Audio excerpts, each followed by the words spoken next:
kami selaku umat-Mu, kami tidak melaksanakan tanggung jawab kami dengan baik. Apalagi kami selaku pelayan khusus, kami tidak melaksanakan tanggung jawab yang dipercayakan Tuhan kepada kami, sehingga kami menyakiti hati Tuhan dengan semua yang telah kami lakukan, yang semua itu bertentangan dengan kehendak Tuhan. Dan oleh karena itu kami memohon dengan penuh kerendahan hati kami, Tuhan, ampuni kami. Tuhan, baharui kehidupan kami, sehingga kami boleh berkenan kepadamu. Dan layakkanlah kami ya Tuhan, untuk boleh bersekutu di tengah-tengah persekutuan ini, sehingga kami melakukan segala sesuatu yang berkenan di hadapan Tuhan. Inilah yang menjadi permohonan doa kami, yang kami sampaikan hanya di dalam nama Tuhan Yesus, yang adalah Tuhan dan Juru Selamat kami yang hidup. Kami berdoa dan kami mengucap syukur kepadamu. Amin.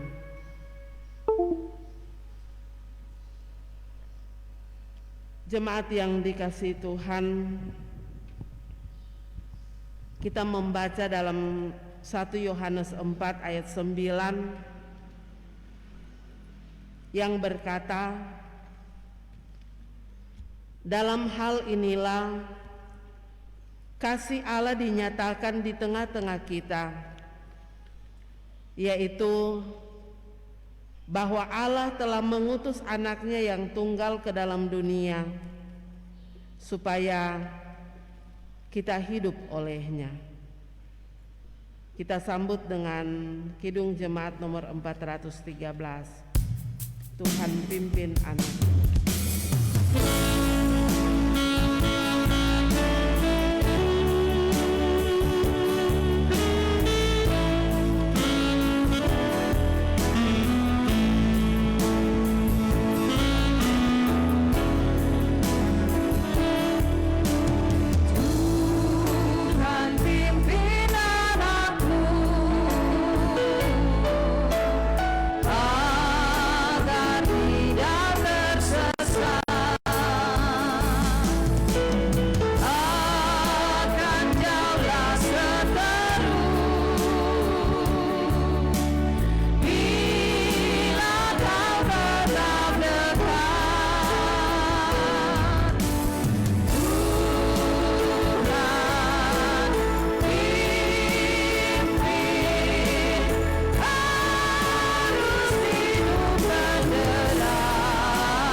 Jemaat diundang untuk berdiri.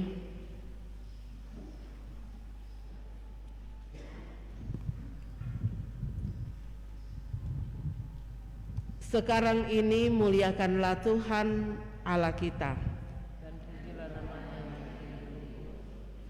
Bersyukurlah kepada Tuhan sebab Ia baik.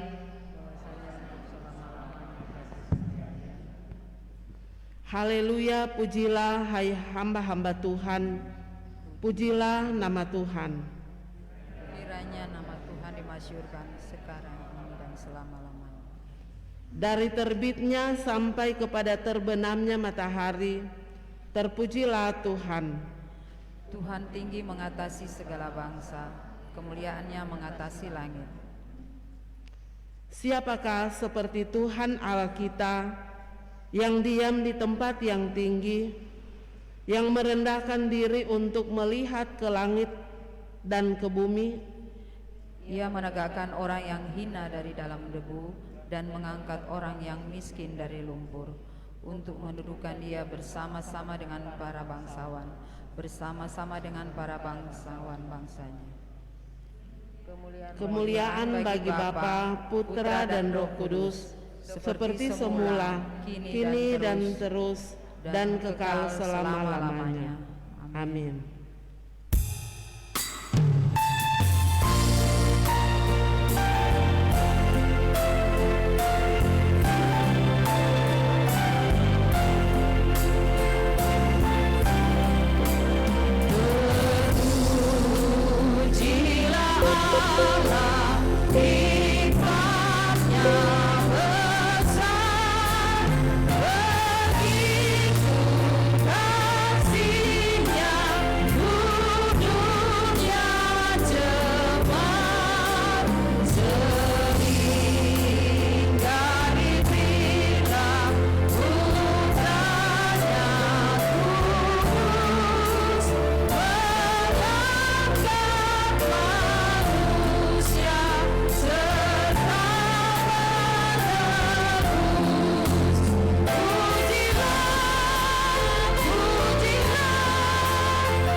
Mari kita berdoa.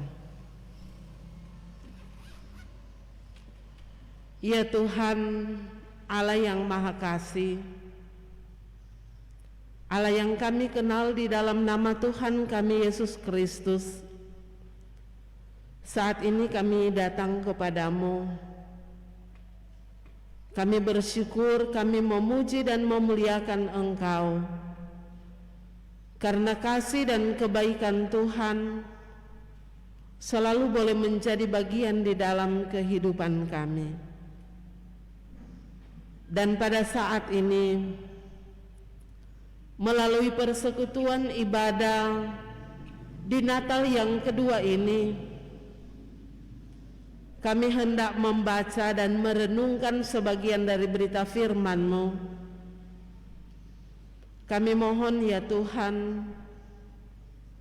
terangi kami semua dengan kuasa Roh Kudus, sehingga kami boleh dimampukan untuk memahami kehendak Tuhan melalui firman-Mu dan melakukannya di dalam kehidupan kami setiap hari. Inilah yang menjadi permohonan doa kami. Dan berfirmanlah ya Tuhan, karena kami semua telah siap sedia untuk mendengarkannya. Dalam nama Tuhan Yesus kami berdoa dan kami mengucap syukur kepadamu. Amin.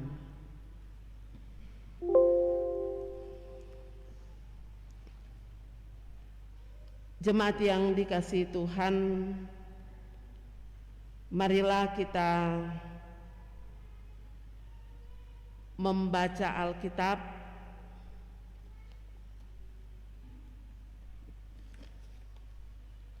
dan kita akan membaca di dalam kitab Matius pasal 2 ayat 13 sampai dengan ayatnya yang ke-18. Matius pasal 2 ayat 13 sampai dengan 18.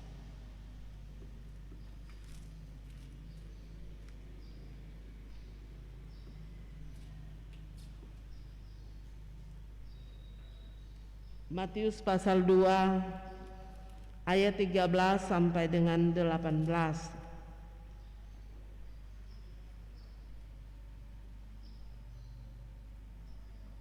Yang oleh Lembaga Alkitab Indonesia memberikan judul Penyingkiran ke Mesir, dan yang kedua Pembunuhan anak-anak di Bethlehem. Setelah orang-orang Majus itu berangkat, nampaklah malaikat Tuhan kepada Yusuf dalam mimpi dan berkata, "Bangunlah, ambillah anak itu serta ibunya, larilah ke Mesir dan tinggallah di sana sampai aku berfirman kepadamu. Karena Herodes akan mencari anak itu untuk membunuh dia." Maka Yusuf pun bangunlah, diambilnya anak itu serta ibunya malam itu juga, lalu menyingkir ke Mesir dan tinggal di sana hingga Herodes mati. Hal itu terjadi supaya genaplah yang difirmankan Tuhan oleh Nabi, "Dari Mesir kupanggil anakku." Ketika Herodes tahu bahwa ia telah diperdayakan oleh orang-orang Majus itu, ia sangat marah, lalu menyuruh membunuh semua anak di Bethlehem dan sekitarnya, yaitu anak-anak yang berumur 2 tahun ke bawah, sesuai dengan waktu yang dapat diketahuinya dari orang-orang Majus itu.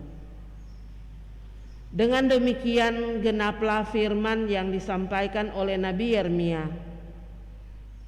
Terdengarlah suara di Rama, tangis dan ratap yang amat sedih.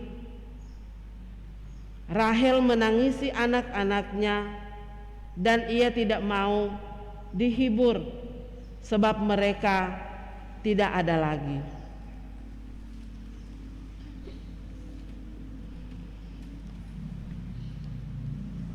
Jemaat yang dikasihi Tuhan, Tuhan kiranya memberkati pembacaan firman-Nya yang suci. Amin. Kita sambut dengan Kidung Jemaat nomor 49. Firman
Jemaat diundang untuk berdiri.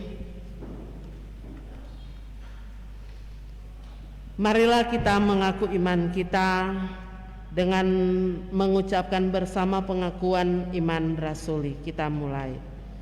Aku percaya kepada Allah, Bapa yang Maha Kuasa, Khalik langit dan bumi, dan kepada Yesus Kristus anaknya yang tunggal Tuhan kita, yang dikandung daripada Roh Kudus, lahir dari anak darah Maria, yang menderita di bawah pemerintahan Pontius Pilatus, disalibkan, mati dan dikuburkan, turun ke dalam kerajaan maut. Pada hari yang ketiga bangkit pula dari antara orang mati, naik ke surga, duduk di sebelah kanan Allah, Bapa yang Maha Kuasa, dan akan datang dari sana untuk menghakimi orang yang hidup dan yang mati.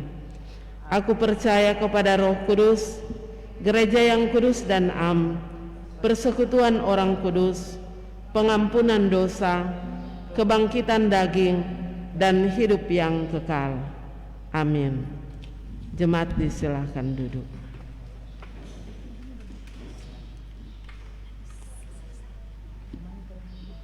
Jemaat yang dikasihi Tuhan, mari kita berdoa. Saat ini ya Tuhan, di hari Natal yang kedua ini, kami datang kepadamu. Kami bersyukur dan memuji, memuliakan Engkau, karena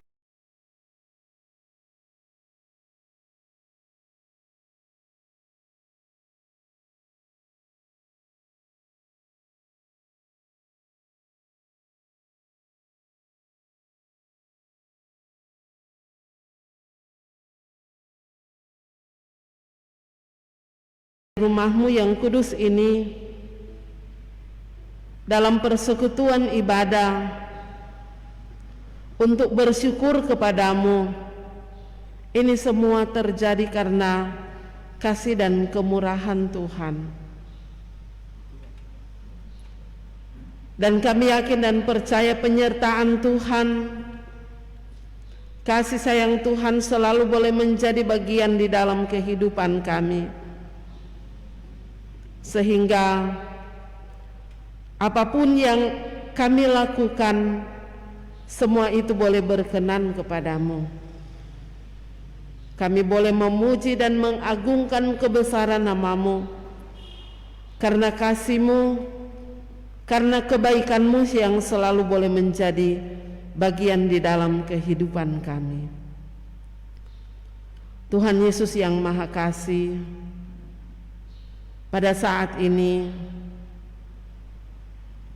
kami mau berdoa bagi saudara-saudara kami,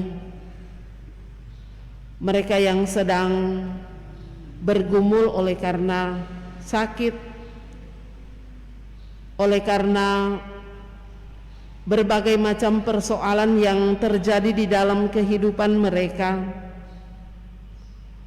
Biar ya Tuhan Yesus, Engkau yang akan selalu menjadi penolong yang setia bagi saudara-saudara kami, sehingga mereka boleh dipulihkan dari apapun sakit yang sedang mereka alami. Karena kami yakin dan percaya hanya Engkaulah ya Tuhan yang sanggup memulihkan kami.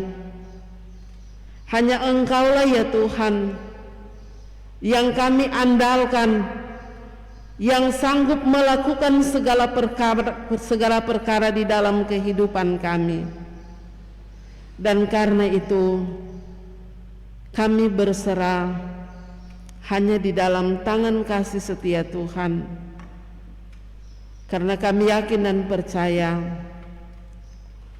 Tuhan adalah penolong yang setia bagi kami, yang tidak akan pernah meninggalkan kami.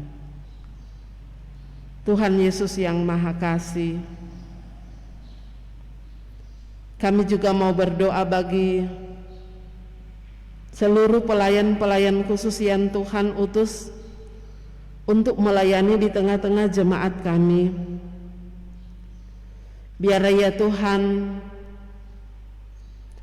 Engkau yang akan selalu hadir di dalam perjalanan kehidupan saudara-saudara kami, seluruh pelayan-pelayan khusus yang Tuhan utus untuk melayani di tengah-tengah jemaat kami, sehingga walaupun juga banyak tantangan dan pergumulan yang sering kali dialami, namun ya Tuhan, Engkau yang akan selalu memberikan pertolongan kepada seluruh pelayan-pelayan khusus yang ada, sehingga tanggung jawab mereka untuk melayani jemaat-Mu, semua itu akan boleh dapat terlaksana dengan baik seturut dengan kehendak Tuhan.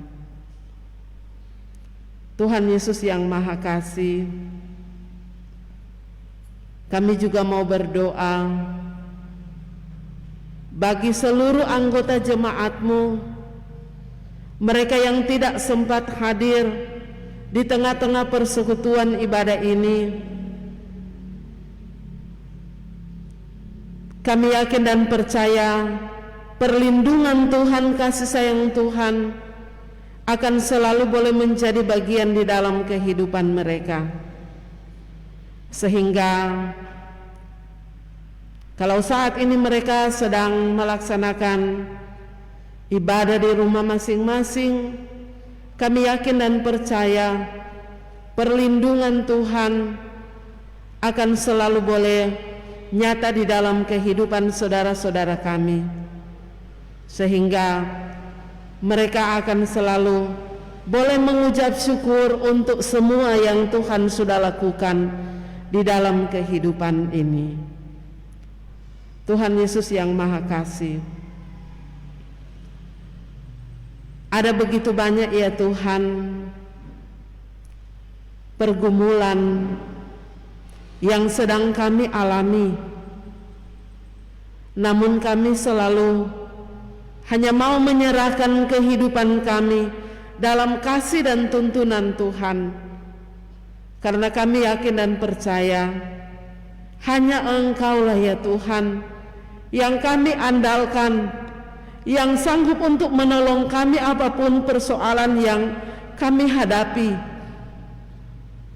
karena Engkau-Lah yang berkuasa atas segalanya. Dan karena itu kami senantiasa berserah hanya di dalam tangan kasih Tuhan. Biarlah Tuhan Yesus yang akan selalu menuntun perjalanan kehidupan kami selaku umat milik Tuhan, baik kami selaku pelayan-pelayan Tuhan, bahkan seluruh anggota jemaat yang ada, sehingga kami selalu boleh menikmati kebaikan Tuhan di dalam kehidupan hari lepas hari. Inilah ya Tuhan Yesus yang menjadi permohonan doa kami, yang kami sampaikan hanya di dalam nama Tuhan Yesus yang adalah penolong yang setia, yang kami percaya dan yakin tidak akan pernah meninggalkan kami. Inilah doa kami, di dalam nama Tuhan Yesus kami berdoa dan kami mengucap syukur kepadamu. Amin.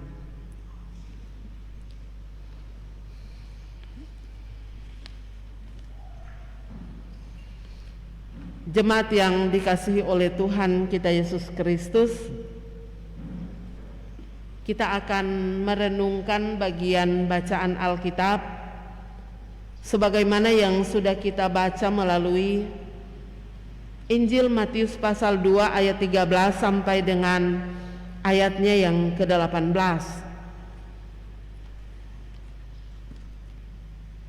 Jemaat yang dikasihi Tuhan,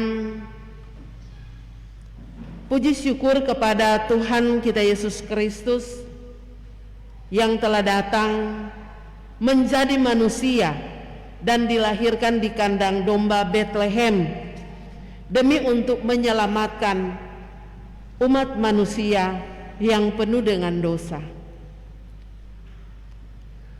Manifestasi dosa antara lain mengambil bentuknya melalui kekerasan, kebencian terhadap sesama umat manusia.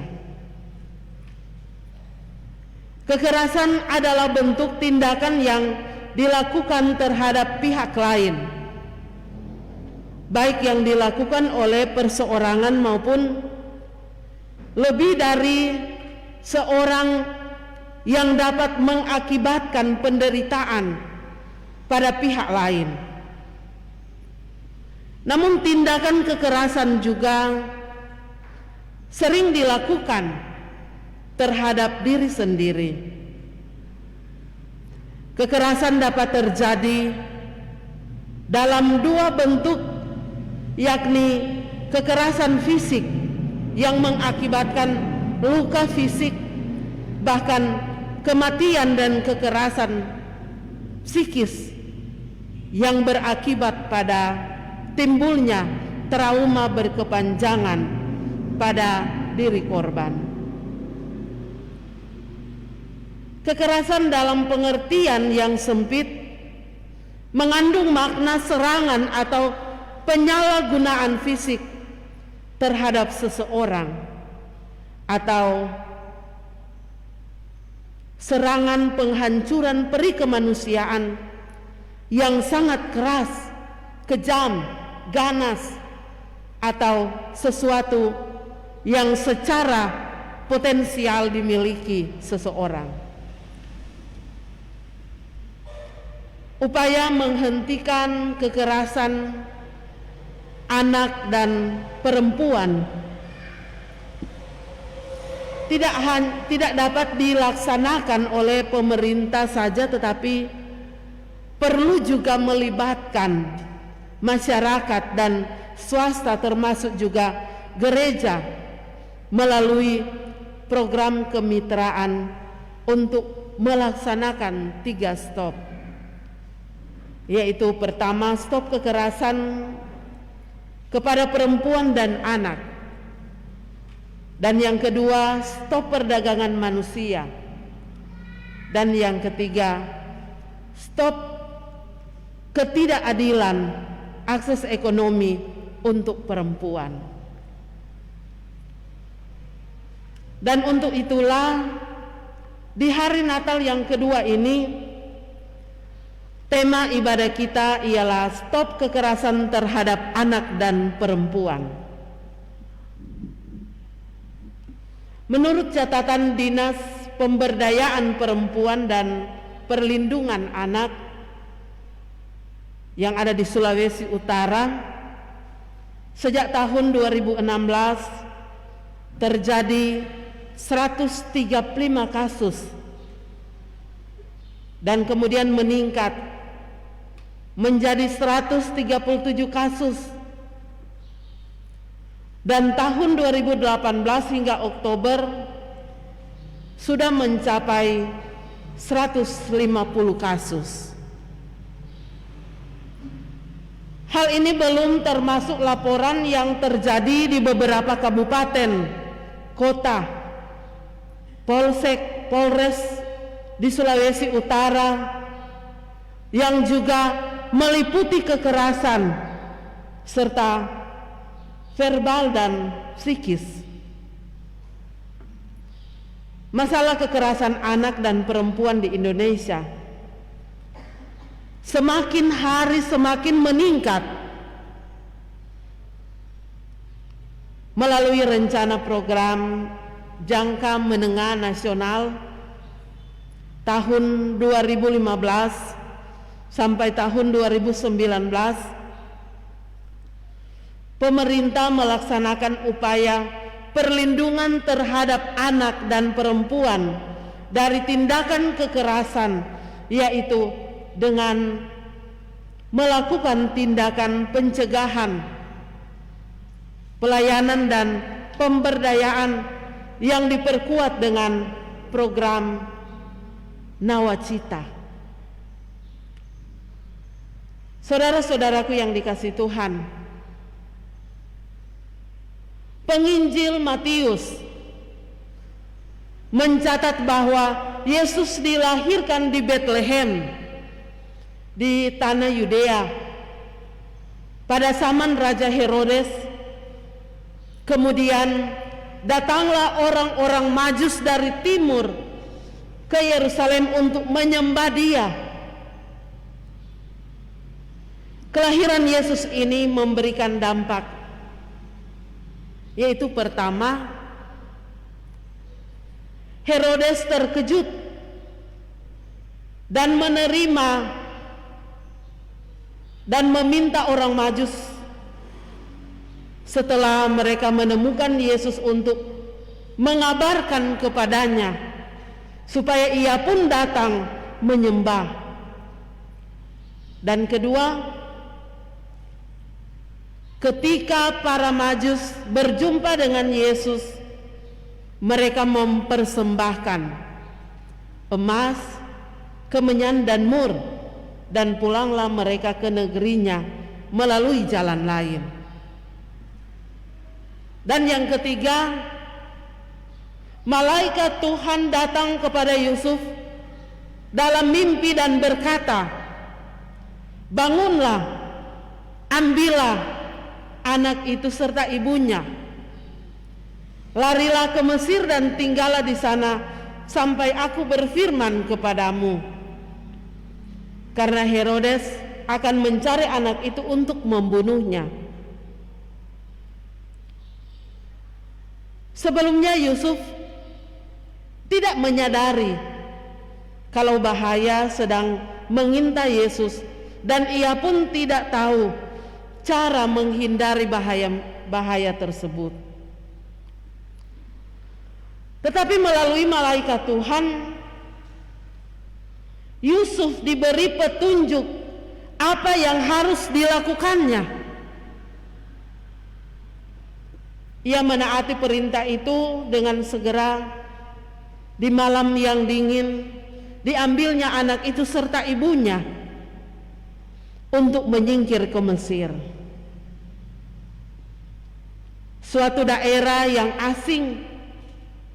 Namun ketaatannya terhadap perintah Tuhan untuk keselamatan anak itu membuat mereka mampu untuk menghadapi kerasnya hidup di tanah orang. Mereka tinggal di Mesir sampai Herodes mati. Dan ini memberikan petunjuk bahwa mereka menyingkir untuk melindungi atau untuk memberi rasa aman kepada anak itu sampai pelaku kejahatan atau tindak kekerasan itu mati. Hal ini menunjukkan kepada kita bahwa Allah menyelamatkan anak dan istri melalui keluarganya dengan melibatkan peran orang tua seperti halnya Yusuf yang melindungi anak dan istrinya agar terlepas dari tindak kejahatan yang dilakukan oleh Herodes. Yusuf adalah seorang bapa yang berani dan rela berkorban demi keluarganya. Seharusnya sikap seperti ini yang dimiliki setiap bapak dan ibu Kristen, memiliki keberanian untuk berkorban demi anaknya. Namun banyak juga yang kita dapati bahwa orang tua tidak melakukan perannya dengan baik. Mereka yang seharusnya melindungi anaknya dari kuasa kejahatan, tetapi menjadi pelaku kekerasan keluarganya sendiri. Akibatnya banyak anak-anak yang menderita karena korban kekerasan fisik, psikis, juga pelecehan seksual.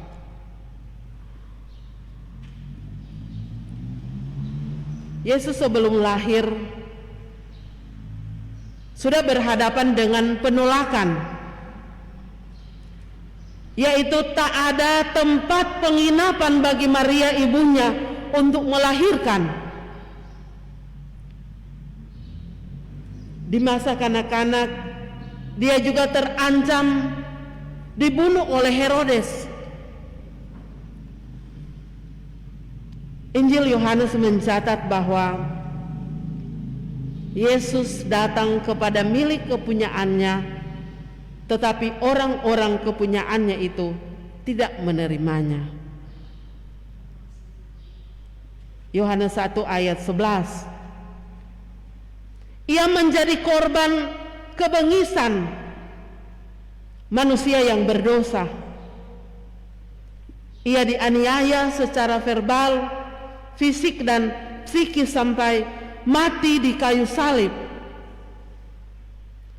Namun dengan jalan ini genaplah nubuatan firman, semua ratap tangis karena perbuatan dosa melalui kematiannya Yesus Kristus, maka dosa-dosa kita diampuni. Mereka menyingkir ke Mesir. Alkitab tidak memberikan penjelasan mengapa harus menyingkir ke Mesir. Namun dalam sejarah orang Yahudi, Mesir menjadi tempat pengungsian untuk menghindar dari kesukaran, dari kelaparan dan penindasan. Dalam keadaan tubuh yang belum pulih pasca melahirkan, Maria pergi ke Mesir.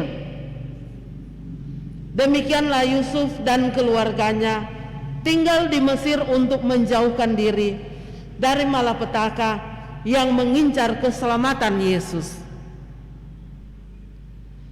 Peristiwa ini merupakan penggenapan nubuatan Nabi, seperti yang ditulis di dalam Hosea pasal 11 ayat 1. Jemaat yang dikasihi Tuhan, ketika Herodes tahu bahwa ia telah diperdaya oleh orang Majus, ia sangat marah, bahkan murka. Amarah, kekecewaan, dan putus asa dapat memicu perilaku di luar peri kemanusiaan. Herodes hilang kendali sehingga muncullah niat jahat untuk melakukan tindakan kekerasan, bahkan secara membabi buta dengan membunuh semua anak di bawah umur 2 tahun yang ada di Bethlehem dan sekitarnya. Begitulah tangan-tangan jahat yang selalu bekerja dengan cara yang tidak bisa diterima oleh akal sehat. Sejak dahulu, anak-anak kecil selalu dilindungi. Namun di sini kita melihat anak-anak justru dikorbankan demi untuk pelampiasan angkara murka si Raja Lalim yang mabuk kekuasaan. Orang-orang yang tidak berdosa selalu terancam keselamatannya di sepanjang masa pemerintahan Herodes, sang raja yang haus darah ini. Sebelum peristiwa pembunuhan anak-anak di Bethlehem, ia telah menghabisi nyawa anggota majelis agama. Dan di usia yang ke-70 tahun, ia membunuh anak-anaknya sendiri, Alexander dan Aristobulus. Bahkan anaknya Antipater dibunuhnya 5 hari sebelum kematiannya. Karena itu janganlah menjadi Herodes bagi istri dan anak-anak kita, juga bagi mereka yang ada di sekitar kita. Jemaat yang dikasihi Tuhan, stop kekerasan anak dan perempuan harus menjadi komitmen kita. Sebab perilaku kekerasan bukanlah perilaku yang diajarkan oleh Tuhan Yesus Kristus. Korban kekerasan anak dan perempuan makin hari makin meningkat. Dan lebih memiriskan lagi, kebanyakan pelakunya adalah orang-orang terdekat, seperti suami aniaya istri, orang tua menganiaya anak, atau sebaliknya, guru melakukan kekerasan seksual kepada murid-muridnya, pimpinan kepada bawahannya, dan perdagangan manusia. Jemaat yang dikasihi Tuhan, di hari kedua perayaan Natal ini, di beberapa tempat di lingkungan pelayanan Gemim melayankan baptisan anak atau orang dewasa. Baptisan tidak sekedar upaya seremonial semata, tetapi mempunyai makna yang dalam, bahwa atas iman orang tua dan orang tua baptisan, dengan disaksikan oleh jemaat, orang yang dibaptis dipersekutukan dengan Tuhan sebagai Tuhan dan Juru Selamat. Marilah sebagai gereja kita menjadi gereja yang ramah anak dengan memberikan perhatian kepada anak, agar mereka sejak dini dapat hidup di dalam kasih Kristus. Terkadang katekisasi untuk pelayanan baptisan hanya secara terburu-buru, tanpa makna. Gereja di dalamnya orang tua tidak mengajar anak-anak seperti amanat Tuhan Yesus Kristus kepada murid-muridnya. Ada orang tua yang tidak menjadi contoh yang baik bagi anaknya. Mereka sering mengucapkan kata-kata kotor, sumpah serapah, makian, mabuk-mabukan, dan lain-lain sebagainya. Karena itu, sebagai gereja marilah kita bersinergi bersama keluarga dan masyarakat, supaya berperan aktif di dalam melatih anak-anak kita agar mereka rajin membaca Alkitab, tekun berdoa, giat bekerja, saling menghormati dan menghargai, sehingga tidak dipengaruhi dengan kemarahan, dengan kebencian yang dapat berakibat pada tindakan-tindakan yang tidak manusiawi. Stop kekerasan kepada anak dan perempuan menjadi tekad kita mulai dalam keluarga, untuk menjadi tempat yang aman dan yang paling membahagiakan bagi anggota keluarganya. Amin.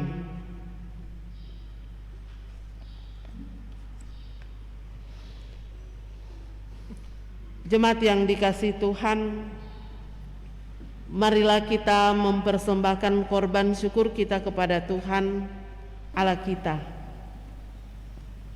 Nats persembahan Matius 2 ayat 11, maka masuklah mereka ke dalam rumah itu dan melihat anak itu bersama Maria ibunya, lalu sujud menyembah dia. Mereka pun membuka tempat harta bendanya dan mempersembahkan persembahan kepadanya, yaitu emas, kemenyan, dan mur. Sementara kita memberikan persembahan, kita akan melakukan kidung jemaat nomor 96 di malam sunyi bergema.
Jemaat yang dikasihi Tuhan, kita akan berdoa. Mari kita satu di dalam doa. Kami bersyukur kepadamu ya Tuhan. Kami memuji dan mengagungkan kebesaran nama-Mu, karena kasih setiamu, karena kebaikan-Mu selalu boleh menjadi bagian di dalam kehidupan kami. Sehingga Tuhan yang sudah bersama-sama dengan kami dalam persekutuan ibadah kami, sehingga boleh berjalan dengan baik seturut dengan kehendak Tuhan. Dan kami yakin dan percaya penyertaan Tuhan, kasih sayang Tuhan akan selalu boleh menjadi bagian di dalam kehidupan kami, sehingga apapun yang akan kami lakukan semua itu boleh berkenan kepadamu. Dan pada saat ini kami sudah mempersembahkan korban syukur kami kepadamu. Biar ya Tuhan, pemberian kami akan senantiasa diberkati oleh Tuhan, sehingga itu semua akan boleh berguna di dalam pekerjaan Tuhan demi untuk kemuliaan dan hormat nama Tuhan. Dan sebentar ya Tuhan, kami akan pulang ke rumah kami masing-masing. Kami yakin dan percaya penyertaan dan kasih sayang Tuhan akan selalu boleh menjadi bagian di dalam kehidupan kami, sehingga kami boleh tiba di rumah kami masing-masing dengan selamat sejahtera yang berasal daripadamu. Inilah yang menjadi permohonan doa kami yang kami sampaikan hanya di dalam nama Tuhan Yesus yang adalah Tuhan dan Juru Selamat kami. Kami berdoa dan kami mengucap syukur kepadamu. Amin.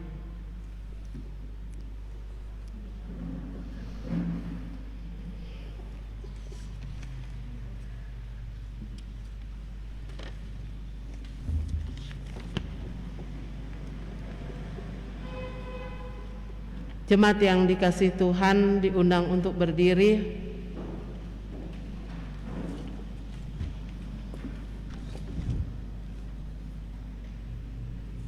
Dan mari kita melakukan NKB nomor 49.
Terimalah berkat Tuhan dan pulanglah dengan damai. Kasih karunia Yesus Kristus Tuhan kita menyertai saudara sekalian. Amin.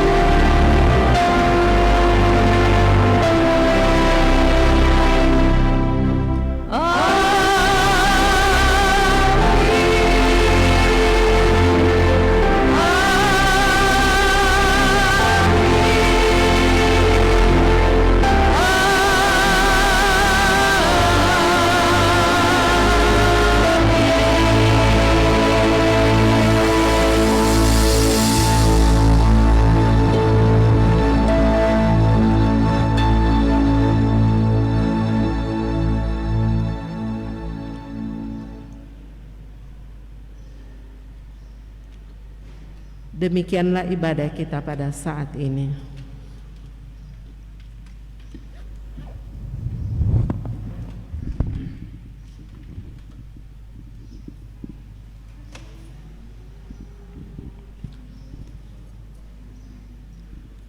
Terima kasih atas kesempatan.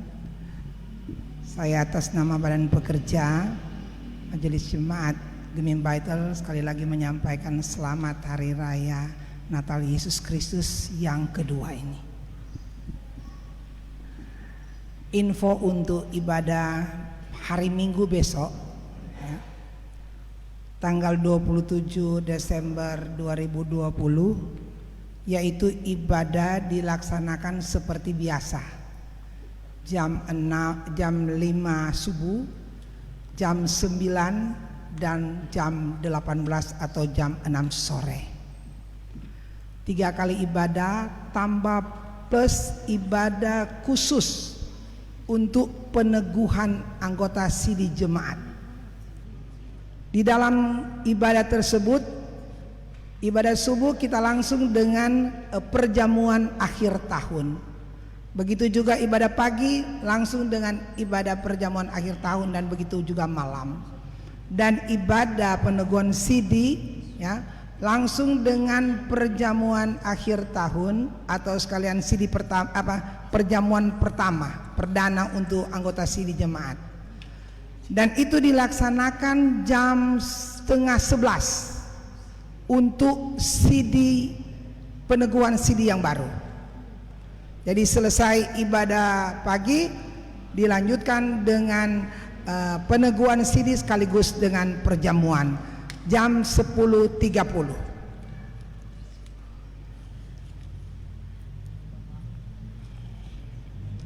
Yang akan hadir pada saat peneguhan sidi itu yaitu Pelsus yang anggota jemaatnya yang ikut peneguhan sidi.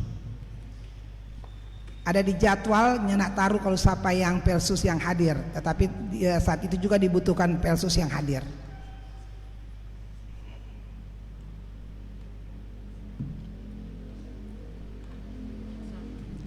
Dan hari Kamis tanggal 31 Desember 2020 ada ibadah akhir tahun. Pelaksanaannya live streaming, dan yang hadir di gedung gereja yaitu seluruh Pelsus, ketua UPK Kolom, dan panitia inti Natal dan Tahun Baru. Hanya panitia inti. Panitia inti itu waktu Natal dan Tahun Baru. Dan jemaat ibadah dari rumah atau ibadah keluarga. Persembahan dalam bentuk sampul diatur oleh Pelsus Kolom masing-masing.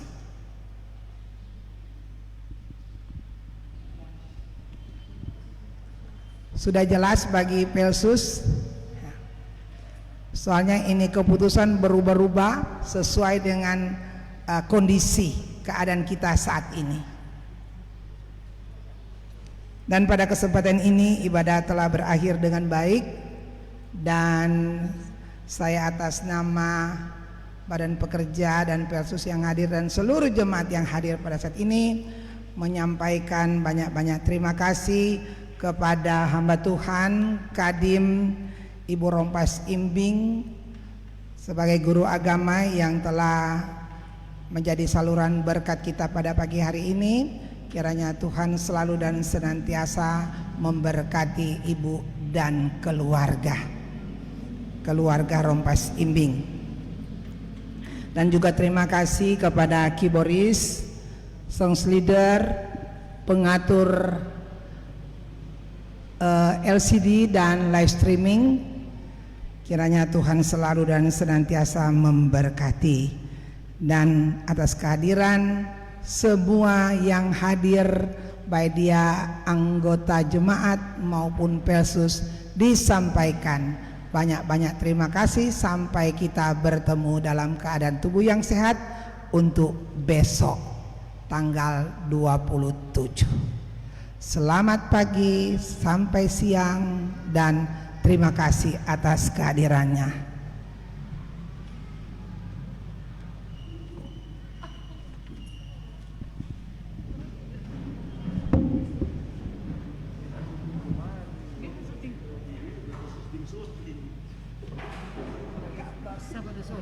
Dia itu menyanyi dan syuting giliran orang macam itu elan tadi udah baca syuting warta